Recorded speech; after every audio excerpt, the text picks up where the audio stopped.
প্রিয় ছাত্রছাত্রীবৃন্দ, তোমাদের আগের ক্লাসে আমরা একক লেখার বিভিন্ন নিয়ম ও এককের বিভিন্ন পদ্ধতি অর্থাৎ এককের বিভিন্ন পদ্ধতিতে রূপান্তর আমরা বিভিন্ন সময় বিভিন্ন রকম একক নিয়ে থাকি সেইগুলো, এবং তার আগের ক্লাসে আমরা প্রাথমিক একক সম্বন্ধে একটা ধারণা লাভ করেছি।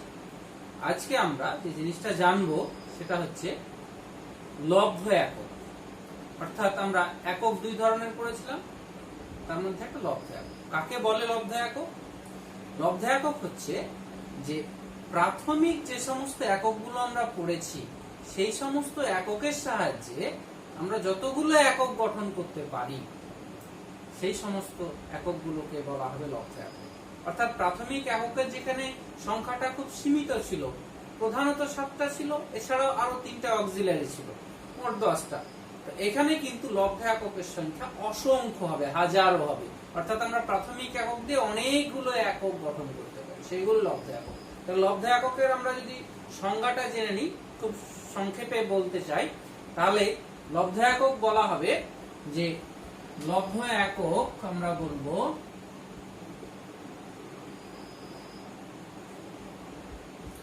এক বা একাধিক প্রাথমিক এককের সাহায্যে গঠিত একককে লব্ধ একক বলা হয়।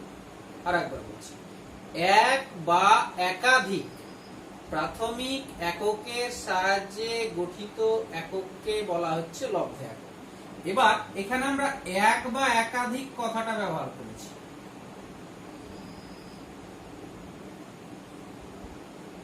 একাধিক না হয় বুঝলাম আমরা যে একের বেশি প্রাথমিক একক দিয়ে লব্ধ এককগুলো গঠিত। এবার প্রশ্ন হচ্ছে এক, অর্থাৎ একটা প্রাথমিক একক দিয়ে কি লব্ধ একক গঠিত হবে? এটা তোমাদের মনে প্রশ্ন জাগতে পারে, কিন্তু হবে। সেগুলো আমরা আস্তে আস্তে আমাদের ক্লিয়ার হয়ে যাবে। আজকের পাঠটা আমরা যত এগোতে থাকবো দেখবো যে হ্যাঁ, একটা প্রাথমিক একক দিয়েও লব্ধ একক গঠিত হয়। সেই রকম উদাহরণও আছে, সেইগুলো আমাদের জানার জন্য আজকের ভিডিওটা পুরোপুরি দেখতে হবে, তাহলে আমরা সেটা জানতে পারবো। তো এই লব্ধ এককগুলো আমরা গঠন করব, এবং লব্ধ এককটাকে গঠন করার পরে আমরা যে জিনিসটা জানবো সেটা হচ্ছে মাত্রা বা ডাইমেনশন।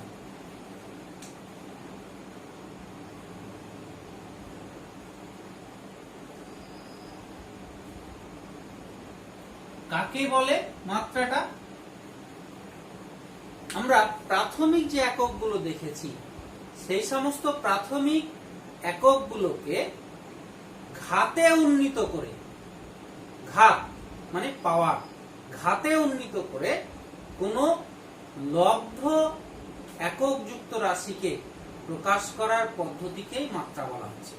আরো একবার, প্রাথমিক একক যুক্ত বা মৌলিক একক যুক্ত রাশিগুলিকে ঘাতে উন্নীত করে কোন লব্ধ রাশিকে প্রকাশ করার পদ্ধতিকে বলা হচ্ছে মাত্রা।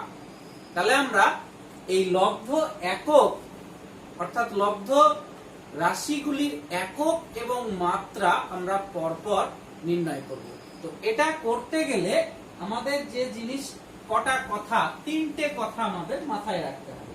সেই 3টে কথার প্রথম হচ্ছে যে লব্ধ রাশিটা আমরা পরিমাপ করছি, যে লব্ধ রাশিটার একক বা মাত্রা নির্ণয় করতে চাইছি, তাহলে সেই রাশিটার প্রথমে আমাকে সংজ্ঞাটা জানতে হবে, প্রথম কথা। তাহলে সংজ্ঞাটা থেকে আমরা সেই রাশিটাকে নির্ণয় করার জন্য যে সমীকরণটা ব্যবহার করি সেই সমীকরণটা আমাদের সংজ্ঞা থেকে আমরা নির্ধারণ করতে পারবো। যদি এই দুটো কাজ করে ফেলতে পারি তাহলে আমাদের মাত্রা নির্ণয় করাটা একেবারে জলের মতো সহজ হয়ে যাবে। তোমাদের মাত্রা নির্ণয় সম্পর্কে যে একটা ভীতি বা একটা ভয় কাজ করে, যে মাত্রা মানে বের করাটা, কোনো ভৌত রাশির মাত্রা বের করাটা কিন্তু খুব টাফ ব্যাপার। টাফ কিন্তু নয়, এই দুটো কথা যদি মনে রাখতে পারো মাত্রা নির্ণয় করাটা খুবই খুবই ইজি হয়ে যাবে। এবং মাত্রাটা তোমরা ক্লাস 9-এ মুখস্থ করে এসছো, সব মাত্রা কিন্তু মুখস্থ থাকে না। অর্থাৎ মাত্রাটা আমরা টেকনিক্যালি বের করা জানতে হবে। অর্থাৎ যখনই আমাদের প্রয়োজন হবে আমরা হয়তো কিছু মাত্রা মুখস্থ রাখবো, বাকিগুলো কিন্তু আমরা বের করতে শিখে যেতে হবে। যদি বের করতে শিখে যাই তাহলে মাত্রাটা সম্পর্কে আমাদের একেবারে ধারণা ক্লিয়ার, স্বচ্ছ হয়ে যাবে, জলের মতো হয়ে যাবে। তো আজকে আশা করি আমি এই ভিডিওটার মাধ্যমে তোমাদের মাত্রা নির্ণয়টাকে একেবারে জলের মতো করে দেবো। এই ভিডিওটা দেখার পরে তোমাদের মাত্রা নির্ণয় সম্পর্কে আর কোনো ভয় বা ভীতি থাকবে না।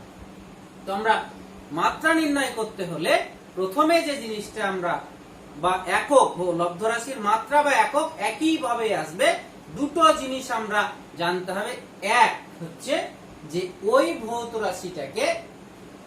রাশিটা সংজ্ঞা কি, প্রথম সংজ্ঞাটা জেনে গেলে সেই সংজ্ঞা থেকে ওই ভৌত রাশিটা পরিমাপ করার জন্য সমীকরণটা আমরা নির্ণয় করব। সমীকরণটা পেয়ে গেলে মাত্রা নির্ণয় বা একক নির্ণয় করাটা সহজ হয়ে যাবে। তো লব্ধ রাশিগুলির একক বা মাত্রা যাই নির্ণয় করি না কেন আমরা, 7টা যে প্রাথমিক ভৌত রাশি ছিল আমাদের, সেই ভৌত রাশিগুলির সাহায্যে একক বা মাত্রা নির্ণয় করে থাকবো। তো আমরা ভৌত রাশিগুলির প্রথমে ছিল আমাদের 3টে, দৈর্ঘ্য, ভর, সময়, মেকানিক্স থেকে। এই দৈর্ঘ্য, ভর, সময় এই 3টে প্রাথমিক যে একক যুক্ত ভৌত রাশি, সেই ভৌত রাশিগুলির ইংরেজি যে ওয়ার্ড, সেই ইংরেজি ওয়ার্ডটার প্রথম অক্ষরটা মাত্রা হিসেবে ব্যবহার করা হয়। তাহলে এই যে এখানে দৈর্ঘ্যের ইংলিশ হচ্ছে লেন, তাহলে এর মাত্রাটা এল ব্যবহার করা হবে। ভরের ইংরেজি ওয়ার্ড হচ্ছে মাস, তাহলে এর মাত্রাটা এম ব্যবহার করা হবে। সময়ের হচ্ছে টাইম, টাইমের প্রথম অক্ষর টি, তাহলে টি ব্যবহার করা হবে। তাহলে এই 3টের প্রথম একক বা মাত্রাটা আমরা এল, এম, টি 3টে। পরের যে দুটো আছে, একটা তাপমাত্রা, তাপ থেকে, একটা তড়িৎ প্রবাহ মাত্রা। তো এই তাপমাত্রারও ইংরেজি হচ্ছে টেম্পারেচার। তাহলে এই টেম্পারেচার আগে টি ব্যবহার করে ফেলেছি, তাহলে এই টি ব্যবহার করলে কি হবে, দুটো কোনটা কারটি সে নিয়ে আমাদের কনফিউশন তৈরি হবে। তাই আমরা এটার এসআই এককটা, অর্থাৎ তাপমাত্রার এসআই একক জানি আমরা কেলভিন। তাহলে আমরা এর মাত্রাটাও একই জিনিস ব্যবহার করি, সেটা হচ্ছে কে। আর তড়িৎ প্রবাহ মাত্রার এসআই একক হচ্ছে অ্যাম্পিয়ার, তোমরা জানো। এরও আমরা মাত্রাটা এ বা আরেকটা ওয়ার্ড আই ব্যবহার করে থাকি আমরা। তাহলে এই গেল এই দুটো। পরের যে দুটো আছে দীপন প্রাবল্য, বাকি যে দুটো দীপন প্রাবল্য, লুমিনাস ইন্টেন্সিটি, এখানে এল দিয়ে শুরু, এল আমরা ব্যবহার করে ফেলেছি, তাহলে এল ব্যবহার করব না। এরও এসআই একক হচ্ছে কি ক্যান্ডেলা, অর্থাৎ ক্যান্ডেলাকে আমরা সিডি, ছোট হাতের সি ছোট হাতের ডি, এখানেও মাত্রাতে ছোট হাতের সি ছোট হাতের ডি ব্যবহার করা হয়। আর পদার্থের পরিমাণের এসআই একক জানি আমরা মোল, এখানে মাত্রাটাও মোল ব্যবহার করে। আর মাত্রাগুলোকে সব থার্ড ব্র্যাকেটে লিখতে হয়।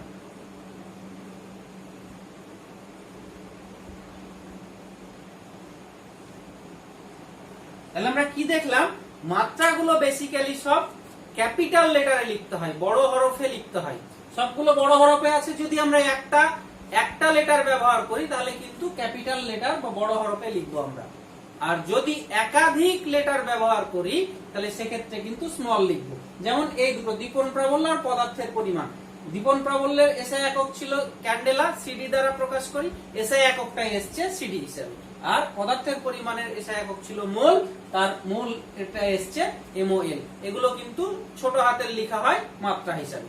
বুঝতে পারা গেছে? তাহলে এই গেল আমাদের 7টা ভৌত রাশি, মানে প্রাথমিক একক যুক্ত ভৌত রাশি এবং তাদের মাত্রা। এবার আমরা পরপর লব্ধ রাশিগুলির একক এবং মাত্রা। প্রথমে যে লব্ধ রাশিটা দেখবো সেটা হচ্ছে সরণ। তাহলে সরণ ডিসপ্লেসমেন্ট। তাহলে আমরা প্রথমে কি বলেছি, কারো একক বা মাত্রা লব্ধ রাশি নির্ণয় করতে গেলে সেই রাশিটার সংজ্ঞা জানতে হবে আমাদের প্রথমে। তাহলে সরণটার সংজ্ঞা কি? সরণটা হচ্ছে যে নির্দিষ্ট দিকে অতিক্রান্ত দূরত্ব। নির্দিষ্ট দিকে অতিক্রান্ত দূরত্বটাই হচ্ছে সরণ। নির্দিষ্ট দিকে অতিক্রান্ত দূরত্ব কিভাবে মাপি আমরা? কোন একটা গতিশীল কণা হয়তো এ বিন্দু থেকে বি বিন্দুতে গেল, তাহলে এটা হচ্ছে তার এন্ড পয়েন্ট, এটা ইনিশিয়াল পয়েন্ট। তাহলে ওই এন্ড পয়েন্টের সঙ্গে ইনিশিয়াল পয়েন্ট যদি একটা সরল রেখা দ্বারা যোগ করি তাহলে সেটাই হচ্ছে তার সরণের পরিমাপ। তাহলে সরণটা কিভাবে পরিমাপ করি? তাহলে পরিমাপ হচ্ছে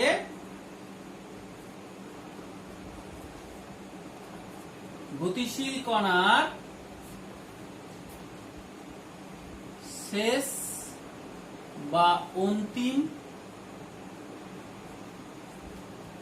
বিন্দু ও প্রাথমিক বিন্দুর সরল রৈখিক দূরত্ব।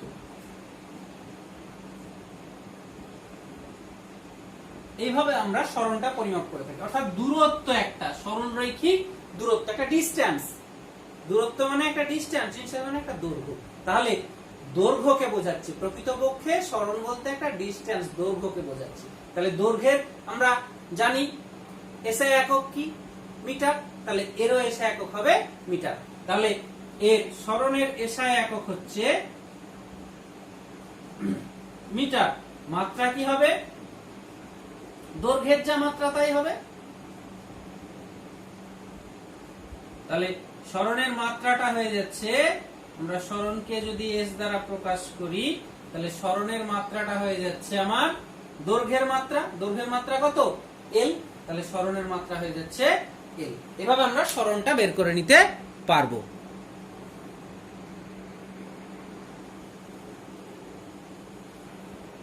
এরপরে যে জিনিসটা জানবো সেটা হচ্ছে ক্ষেত্রফল। ক্ষেত্রফল, এরিয়া।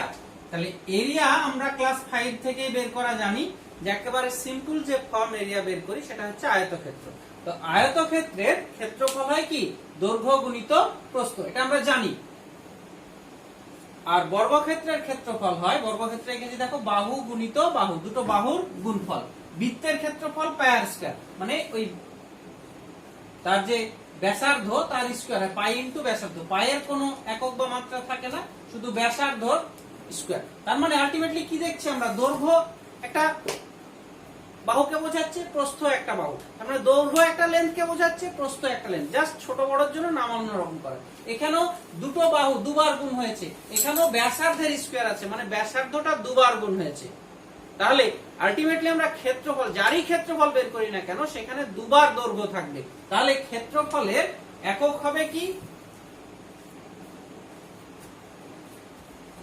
সমান সমান দৈর্ঘ্যের একক গুণিত প্রস্থের একক। তাহলে এসআই যদি করি তাহলে কি হবে? দৈর্ঘ্যের একক, দৈর্ঘ্য মানে কি? মিটার। প্রস্থ এক ধরনের দৈর্ঘ্য, তাহলে আর একটা মিটার। তাহলে metre into metre, metre square, বা বর্গ মিটার বলা হয়, বর্গ মিটার, স্কয়ার মিটার। তাহলে এইভাবে আমরা ক্ষেত্রফলের একক পেয়েছি। মাত্রাটা কি হবে ক্ষেত্রফলের? এরিয়ার মাত্রাটা কি হবে? দৈর্ঘ্যের মাত্রা, দৈর্ঘ্যের মাত্রা গুণিত প্রস্থের মাত্রা। তাহলে দৈর্ঘ্য এক ধরনের দৈর্ঘ্য, লেন্থ। তাহলে দৈর্ঘ্যের মাত্রা কি হয়? এল, গুণিত প্রস্থ এক ধরনের লেন্থ, প্রস্থের মাত্রা হচ্ছে এল। তাহলে এখানে আমরা দুটো এল গুণ করলে তাহলে এল আর এল এ কত হয়ে যাচ্ছে? এল স্কয়ার। সেটাই আমরা বলেছিলাম মাত্রা মানে ঘাতে উন্নীত করে প্রকাশ করতে হবে। এভাবে আমরা ক্ষেত্রফলের মাত্রাটা পেয়ে যাচ্ছি। এবারে আমরা আয়তনেরটা দেখে নেব। আয়তন কিভাবে মাপি? একটা সমকোণী চৌকোণ বা ঘন সামান্তরিক, তোমরা ক্লাস 10 এ করেছো। আয়তন হচ্ছে, ঘন সামান্তরিকের আয়তন হচ্ছে দৈর্ঘ্য গুণিত প্রস্থ গুণিত উচ্চতা। অর্থাৎ এখানে এই ঘন সামান্তরিকের প্রত্যেকটা তল হচ্ছে একটা আয়তক্ষেত্র। তাহলে এই যে দৈর্ঘ্যের সঙ্গে প্রস্থ গুণ করা মানে কি? এই তলটার ক্ষেত্রফল। তার মানে এটাকে আমরা বলতে পারি যে ভূমির ক্ষেত্রফল গুণিত উচ্চতা। তাহলে এবার তোমাদের মনে হতে পারে যে এর ক্ষেত্রে নয় ভূমির ক্ষেত্রফল হলো, অন্যগুলোর ক্ষেত্রেও তাই হবে। দেখো আমরা একটা আর ব্যাসার্ধের এইচ উচ্চতার চোঙ, লম্ববৃত্তাকার চোঙ কল্পনা করেছি। তাহলে চোঙের আয়তন তোমরা জানো পাই আর স্কয়ার এইচ। তাহলে এই পাই আর স্কয়ারটা অ্যাকচুয়ালি কি? এই যে তলটা, এই তলটার কি? এই বৃত্তাকার তলটার ক্ষেত্রফল। তার মানে এটাও কি? ভূমির ক্ষেত্রফল ইনটু উচ্চতা। তাহলে আমরা জেনারেলি বলতে পারি যে যেকোনো ত্রিমাত্রিক ঘনবস্তুর আয়তন হচ্ছে ওর ভূমির ক্ষেত্রফল ইনটু উচ্চতা। অ্যাকচুয়ালি লম্ব উচ্চতাটা হয় ভূমির ক্ষেত্রফল ইনটু উচ্চতা। তাহলে আয়তনের একক হবে কি? এই ভূমির ক্ষেত্রফলের একক ক্ষেত্রফলের একক গুণিত উচ্চতার একক। তাহলে এসআই একক কি হবে? তাহলে আমরা এক্ষুনি দেখলাম ক্ষেত্রফলের এসআই একক কি? Metre square. আর উচ্চতাটাও এক ধরনের দৈর্ঘ্য। তাহলে এখানে দৈর্ঘ্যের একক হবে আবার একটা মিটার। তাহলে মিটার ইন্টু মিটার, তাহলে কি হয়ে যাবে? Metre cube. এবার আমরা আয়তনের মাত্রাটা লিখব। তাহলে আয়তনের মাত্রা ইকুয়ালস টু হবে ক্ষেত্রফলের মাত্রা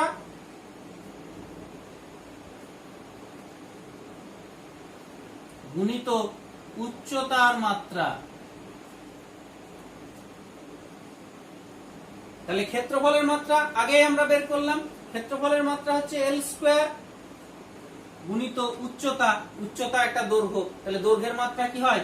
এল। তাহলে আরো একটা এল। তাহলে এখানে এল এর ঘাত 2 আর এখানে ঘাত 1। তাহলে এল এর ঘাত কত হয়ে যাচ্ছে? 3। তাহলে এই গেল আমার আয়তনের মাত্রা।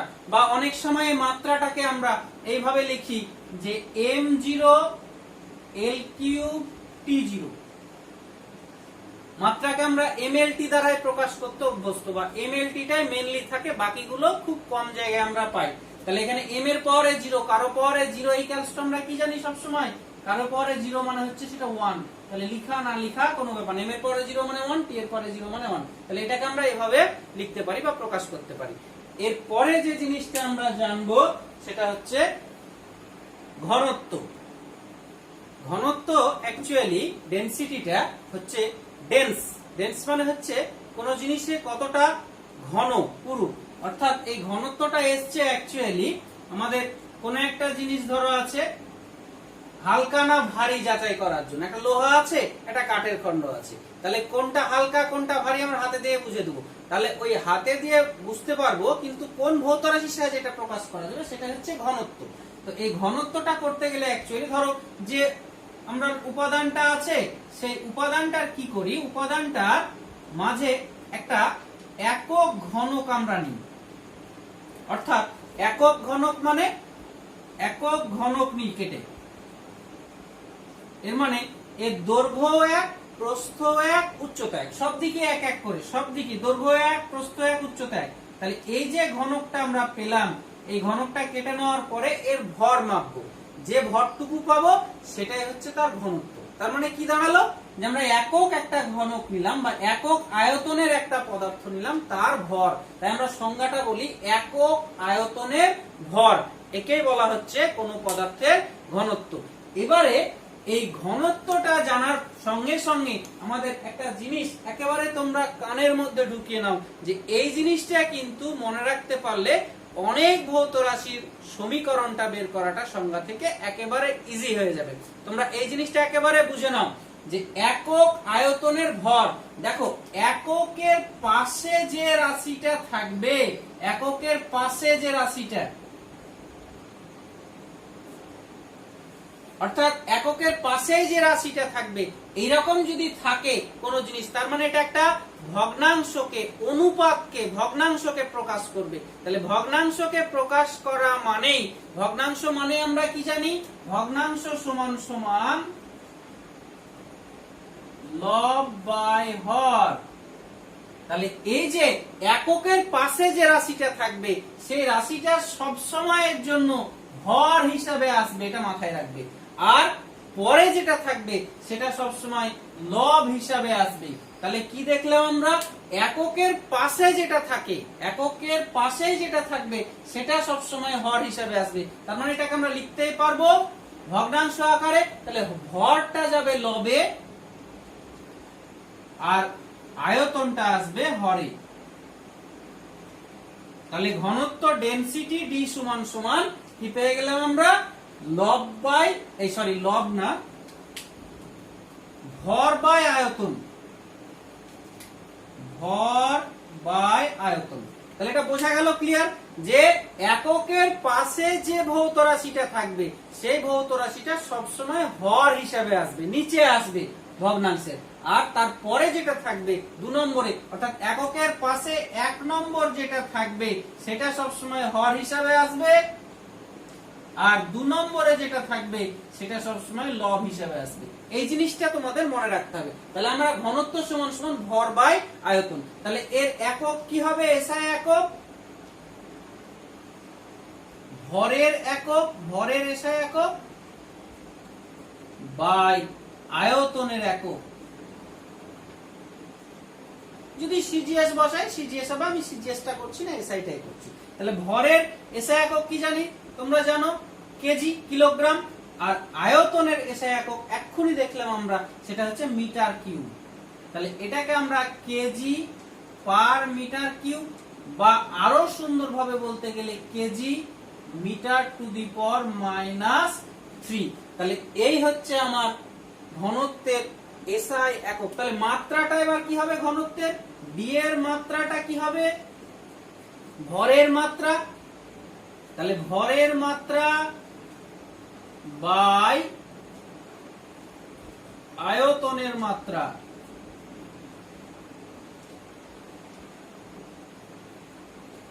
তাহলে ভরের মাত্রা আমরা একটু আগে দেখলাম এম, আর আয়তনের মাত্রা আমরা একটু আগে দেখলাম সেটা হচ্ছে এল কিউব।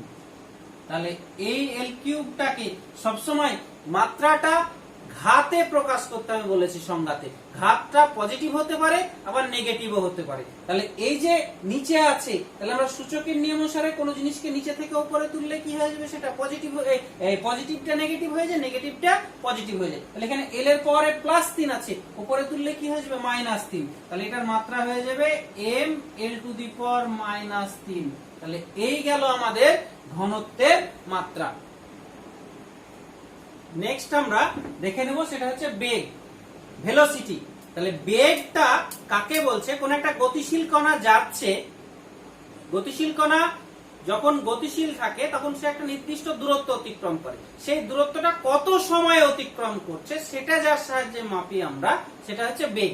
অর্থাৎ বেগটা হচ্ছে কোন একটা গতিশীল কণা কত জোরে যাচ্ছে, কত জোরে যাচ্ছে সেটা হচ্ছে তার বেগ। তো বেগটা মাপা হয় একক সময়ে সরণের দ্বারা। একক সময়ে সরণ, বা এটাকে এরকমও বলে সরণের হার। সরণের হার কে বেগ বলা হয়। তাহলে অর্থাৎ আমরা আগের যে ফর্মুলা শিখলাম যে এককের পাশে যেটা থাকবে 1 নম্বরে সেটা হর হিসাবে আসবে, আর 2 নম্বরে যেটা থাকবে সেটা লব হিসাবে আসবে। তাহলে সরণ বাই সময়।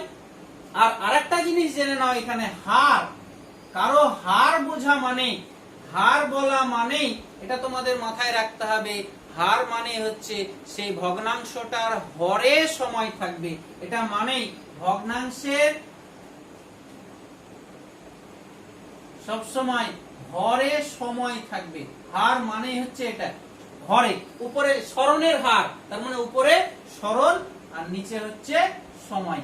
কারো হার প্রকাশ করা মানেই নিচে সবসময় সময় থাকবে।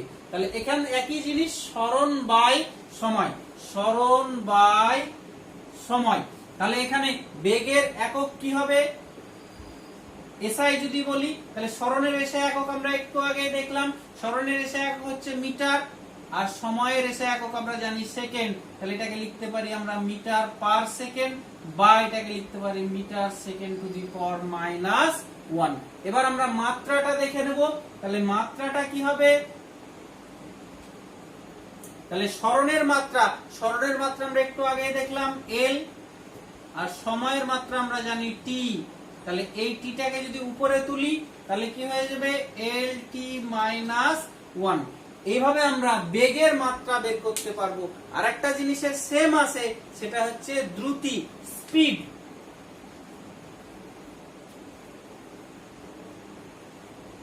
অর্থাৎ এটাও কোনো একটা গতিশীল কণা কত জোরে যাচ্ছে সেটা বোঝায়। এটা বোঝায় যে গতিশীল কণাটা সোজা সরল রেখায় কত জোরে যাচ্ছে, আর এটা সরল বা বক্রপথে যে কোনো পথে কত জোরে যাচ্ছে সেটা হচ্ছে স্পিড। স্পিড মানে স্পিডের একক মাত্রাটা একই হয়, অর্থাৎ ওখানে সরণের জায়গায় শুধুমাত্র আছে স্পিড ইকুয়ালস টু অতিক্রান্ত দূরত্ব বলি আমরা। যখন কেউ সরল রৈখিক পথে পথ অতিক্রম করে তাকে সরণ বলছি নির্দিষ্ট দিকে, আর সরল বা বক্র যে কোনো পথে পথ অতিক্রম করে তখন সেটাকে আমরা অতিক্রান্ত দূরত্ব বলি। আর নিচে সময় একই থাকবে, অর্থাৎ এক্ষেত্রে আমাদের অতিক্রান্ত দূরত্ব অনেকটা দৈর্ঘ্য বোঝায়, তাই এর একক মাত্রাটা একই হবে, অর্থাৎ বেগের যা দ্রুত। নেক্সট আমরা ত্বরণ, অ্যাক্সিলারেশন। এই ত্বরণ বলা হয় বেগ বৃদ্ধির হার, কে ত্বরণ বলা হয়। অর্থাৎ কোন একটা গতিশীল কণা একটা নির্দিষ্ট বেগ নিয়ে চলছিল, তার বেগটা ক্রমশ বাড়ছে, তাহলে যে হারে বাড়ছে সেটাকে বলা হয় তার ত্বরণ। তাহলে ত্বরণ সমান সমান হচ্ছে বেগের বৃদ্ধি বাই হার। হার মানে আমরা বললাম কারো হার প্রকাশ করা মানে সেই রাশিটা অর্থাৎ ভগ্নাংশটার হরে সময় আসবে, তাহলে বেগের বৃদ্ধি বাই সময়। তাহলে ত্বরণের একক কি হবে? তাহলে বেগের বৃদ্ধি, কারণ বৃদ্ধি বা হ্রাসের কোনো একক হয় না, এককটা হয় কোন ভৌত রাশির বৃদ্ধি বা হ্রাস হচ্ছে। তাহলে বৃদ্ধি বা হ্রাস কার? বেগের। তাহলে বেগের যে একক, বেগের একক আমরা একটু আগে দেখলাম মিটার পার সেকেন্ড, সময়ের একক হচ্ছে সেকেন্ড, তাহলে এটা হয়ে যাচ্ছে মিটার পার, এই সেকেন্ড আর সেকেন্ডে গুণ করলে সেকেন্ড স্কয়ার। তোমরা জানো ত্বরণের একক লেখার সময় সেকেন্ড কথা দুবার আসে, একবার বেগ বোঝানোর জন্য, একবার বেগের হার বোঝানোর জন্য। তাহলে বা এটাকে আমরা লিখতে পারি মিটার সেকেন্ড টু দি পাওয়ার -2। এর মাত্রাটা কি হবে? তাহলে বেগের মাত্রা বাই সময়ের মাত্রা। তাহলে বেগের মাত্রাটা কি? বেগের মাত্রা বাই সময়ের মাত্রা। তাহলে বেগের মাত্রা কি জানি আমরা? এল টি -1 একটু আগে দেখলাম, আর সময়ের মাত্রা আর একটা টি। তাহলে এল টি, এখানে -1 ছিল, এই টিটা উপরে উঠলে আবার একটা -1, তাহলে -1 আর -1, তাহলে -2। এই হচ্ছে আমার ত্বরণের মাত্রা। এবার আরেকটা রাশি জানি, সেটা হচ্ছে মন্দন। মন্দনটা হচ্ছে কেউ যদি বেগটা ক্রমশ কমতে থাকে, তখন বেগ কমার যে হার, এখানে বেগ বৃদ্ধির হারকে আমরা ত্বরণ বলছিলাম, আর অপোজিট জিনিস অর্থাৎ ঋণাত্মক জিনিসটাকে বলা হয় মন্দন। অর্থাৎ বেগ হ্রাসের হার, বেগের হ্রাস বাই সময়, তাই এর একক মাত্রাটা ত্বরণের একক মাত্রার সঙ্গে সেম। এরপরে হচ্ছে নেক্সট ভরবেগ, মোমেন্টাম। তাহলে এখান এই রাশিটা থেকে দুটো জিনিস একদম ক্লিয়ার বুঝতে পারছি, ভর আর বেগ। ভর এবং বেগ কাকে বলে? ভর আর বেগের গুণফলে সমন্বয়ে উৎপন্ন যে রাশি বা গতীয় ধর্মের সৃষ্টি হয় সেটাকে ভরবেগ বলে। তাহলে ভরবেগ সমান সমান ভর গুণিত বেগ। তাহলে এর এসআই একক কি হবে? ভরের এসআই একক ইনটু বেগের। ভরের এসআই একক আমরা জানি, ভরের এসআই একক হচ্ছে কেজি, আর বেগের এসআই একক আমরা দেখলাম মিটার পার সেকেন্ড, অর্থাৎ KG into metre per second. এই হচ্ছে আমার ভরবেগের এসআই একক। যদি মাত্রা লিখি,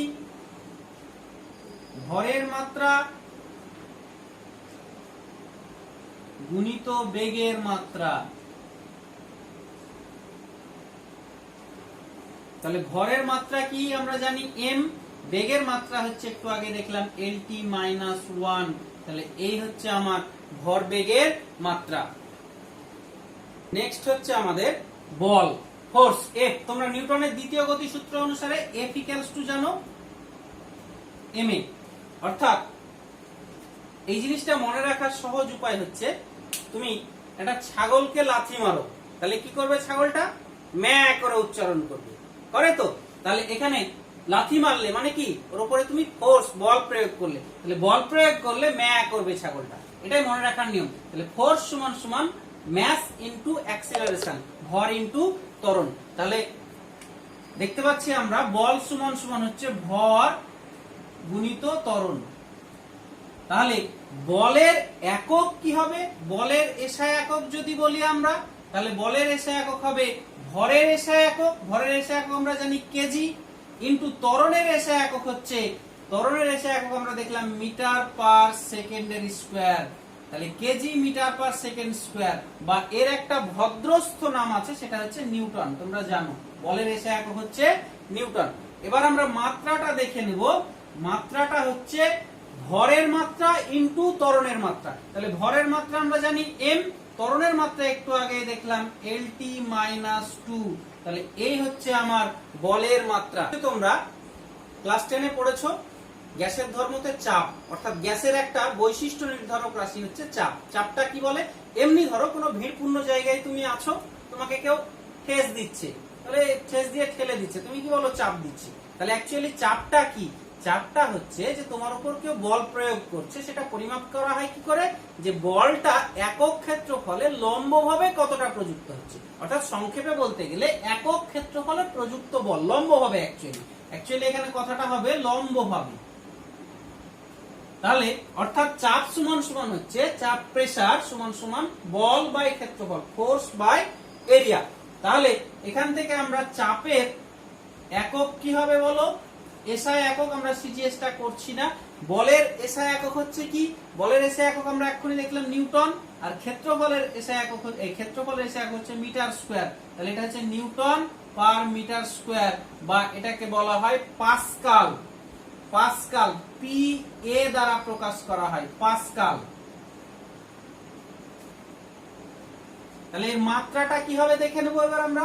তাহলে মাত্রা হবে বলের মাত্রা বাই ক্ষেত্রফলের। বলের মাত্রা আমরা এক্ষুনি বের করলাম, যদি মনে না থাকে F = ম্যা করবে, তাহলে এখান থেকে বের করে নিবে, করে নিয়ে তাহলে ভরের মাত্রা হচ্ছে m, ত্বরণ হচ্ছে LT-2, তাহলে বসিয়ে দেবো আমরা।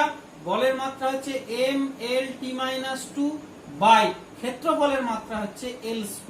তাহলে দেখো এই L এর পর দুইটা উপরে উঠলে এখানে L এর পর 1 আছে, তাহলে 1 থেকে 2 বাদ, তাহলে -1 হয়ে যাবে। তাহলে mL-1T-2। তাহলে আমি কোনো মাত্রা মুখস্থ রাখছি না, আমরা জাস্ট লজিক্যালি পর পর আমরা মনে রাখবো, তাহলে কিন্তু আমাদের মাত্রাটা হয়ে যাচ্ছে। তোমরা ক্লাস 9 এ কম্পাঙ্ক ফ্রিকোয়েন্সি পড়েছিলে।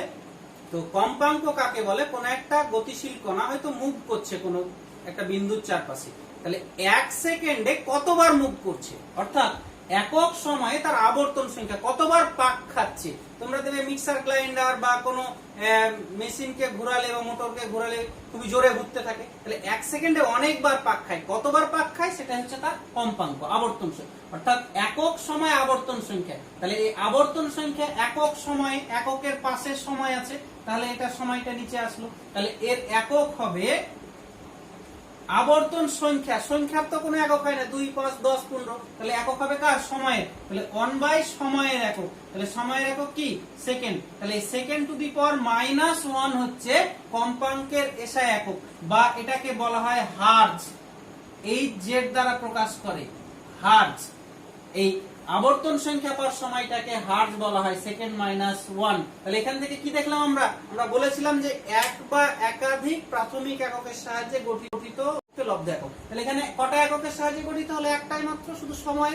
তাহলে একে হচ্ছে, এটা কিন্তু একটা এককের সাহায্যে গঠিত হলো, এটা একটা হচ্ছে আমার লব্ধ একক কম্পাঙ্কটা।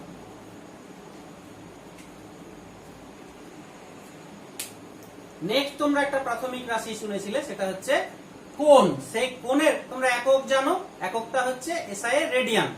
কোণের এসআই একক হচ্ছে রেডিয়ান, তোমরা জানো। এটাকে আমরা সংক্ষেপে RAD লিখি, রেডিয়ান। তো এই কোণটা পরিমাপ করা হয়, সেটা হচ্ছে চাপ বাই ব্যাসার্ধ। চাপ বলতে কি বোঝায়, একটা বৃত্ত আছে, ধরো বৃত্তের কিছুটা অংশ কেটে নিলাম, তাহলে এই যে একটা বক্রাকার অংশ পাবো, এটাকে বলা হয় চাপ। 3টে বিন্দু দ্বারা প্রকাশ করা হয়, তোমরা জানো উপপাদ্য করতে গেলে এপিবি বৃত্তচাপ, এপিবি বৃত্তচাপ বলেছো। তাহলে এই যে এপিবি বৃত্তচাপ, চাপ, তাহলে চাপ বলতে একটা কি বক্র দৈর্ঘ্যকে বোঝাচ্ছে, একটা লেন্থকে বোঝাচ্ছে। আর ব্যাসার্ধ তো জানি একটা দৈর্ঘ্য। তাহলে অ্যাকচুয়ালি এর মাত্রা কি হবে বলো, কোণের মাত্রা সমান সমান চাপের মাত্রা বাই ব্যাসার্ধ। তাহলে চাপ বলতে একটা দৈর্ঘ্যকে বোঝাচ্ছে, ব্যাসার্ধ বলতে একটা দৈর্ঘ্য। তাহলে চাপের মাত্রা দৈর্ঘ্যের মাত্রা, ব্যাসার্ধের মাত্রা হচ্ছে দৈর্ঘ্যের মাত্রা। তাহলে উপরে উঠে গেলে L, এখানে পাওয়ারে 1, এটা উপরে উঠলে -1, তাহলে L এর পর কত হয়ে যাচ্ছে 0 সমান সমান 1। তাহলে কি দেখলাম, যে এই কোণের কোনো মাত্রা নেই, অর্থাৎ এটা মাত্রাবিহীন একটা ভৌত রাশি, কিন্তু একক আছে। অর্থাৎ প্রশ্ন দিতে পারে, যেমন একটা ভৌত রাশির নাম বলো যার একক আছে কিন্তু মাত্রা নেই, মাত্রাবিহীন কিন্তু একক আছে, এরকম একটা ভৌত রাশি। তাহলে উত্তর হচ্ছে কোণ। নেক্সট আমরা আরেকটা একক দেখেছিলাম, সেটা ভৌত রাশি দেখেছিলাম, সেটা ঘনকোণ, সলিড অ্যাঙ্গেল। তাহলে ঘনকোণটা একটা ডিএস ক্ষেত্রফল থেকে আর দূরত্বে কোন বিন্দুতে যে ত্রিমাত্রিক কোণ উৎপন্ন হয় D omega, DS by R square, ক্ষেত্রফল বাই ব্যাসার্ধ তার স্কয়ার, এটা আমরা দেখেছিলাম। তাহলে এর একক তোমরা জানো, এসআই একক স্টেরিডিয়ান, এসআর দ্বারা প্রকাশ করে থাকি। এবার এর মাত্রাটা দেখব। তাহলে মাত্রাটা কি হবে? ক্ষেত্রফলের মাত্রা বাই ব্যাসার্ধের মাত্রা তার স্কয়ার। তাহলে মাত্রাটা হবে ক্ষেত্রফলের মাত্রা, তাহলে ক্ষেত্রফলের মাত্রা এল স্কয়ার বাই ব্যাসার্ধ, ব্যাসার্ধ জানি আমরা কি একটা দৈর্ঘ্য, তাহলে এল তার স্কয়ার আছে, তাহলে এল স্কয়ার বাই এল স্কয়ার, এটা উপরে উঠলে 2 - 2 মানে এল টু দি পাওয়ার 0 সমান সমান 1, অর্থাৎ এটারও কোনো মাত্রা নেই কিন্তু একক আছে। তাহলে এখান থেকে কি দেখতে পেলাম আমরা, যে কোনো ভৌত রাশি যদি দুটি সমজাতীয় রাশির অনুপাত হয়, উপর নিচে সমজাতীয় রাশির অনুপাত হয়, তাহলে সেই ভৌত রাশিটার কোনো একক থাকে না, শুধুমাত্র একক থাকে না, একক থাকতেও পারে, মাত্রা থাকবে না। তাহলে কোন ভৌত রাশি যদি দুটি সমজাতীয় রাশির অনুপাত হয়, তাহলে সেই ভৌত রাশিটার কোনো একক থাকে না। এই ভৌত রাশিগুলোকে বলা হয় একক বিহীন বা মাত্রাবিহীন রাশি। তাহলে মাত্রা থাকবে না, একক থাকতে পারে, উদাহরণ দুটো দেখলাম। কিন্তু কারো যদি একক না থাকে তাহলে মাত্রা অবশ্যই থাকবে না। কখন থাকবে না? দুটি সমজাতীয় রাশির অনুপাত হলে। এরকম আরো উদাহরণ আছে, তোমরা জানো, পদার্থের আপেক্ষিক গুরুত্ব, দ্রাব্যতা, আমরা আরো নতুন পড়বো, ঘর্ষণ গুণাঙ্ক, এইরকম কতগুলো জিনিস আমরা জানবো যে যেগুলো দুটি সমজাতীয় রাশির অনুপাত, তাই এদের কোনো একক বা মাত্রা থাকে না। এক্সেপশন হচ্ছে যে এখানে একক আছে, মাত্রা নেই, গৌণ আর ঘনকোণের ক্ষেত্রে। এরপরে আরো প্রচুর মাত্রা নির্ণয়ের আছে তোমাদের, সেইগুলো এখন আমি আর করাচ্ছি না, কারণ সেইগুলো তোমাদের সিলেবাসে প্রতিটি ক্লাসে একটা দুটো করে আছে। তাহলে সেই ভৌত রাশিটা সম্পর্কে সেই ক্লাসগুলোতে, অর্থাৎ সেই চ্যাপ্টারে গেলে আমরা সেই জিনিসটা সম্পর্কে ক্লিয়ার ধারণা পাবো। সেখান থেকে তার সংজ্ঞা, সমীকরণ থেকে আমরা সহজেই মাত্রাগুলো নির্ণয় করে নিতে পারবো। এইভাবে আমরা পরপর মাত্রাগুলোকে নির্ণয় করব। আজকে এই পর্যন্তই, পরের ক্লাসে আমরা দেখা হবে।